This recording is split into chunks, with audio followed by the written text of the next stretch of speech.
The COVID-19 crisis has shown that we are all vulnerable. The same is true of climate disruption.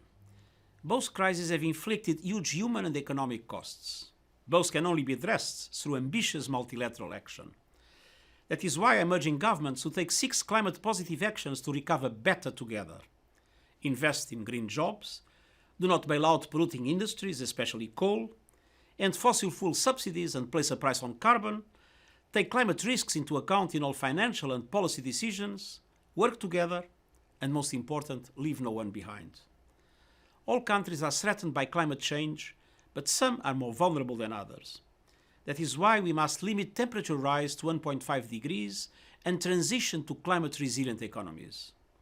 The United Nations is committed to ensuring ambitious climate action consistent with the goals of the Paris Agreement.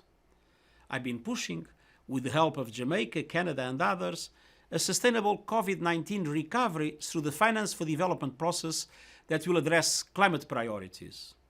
Vulnerable nations need support. Developed countries must respect their commitment to the developing world to mobilize $100 billion per year from public and private sources.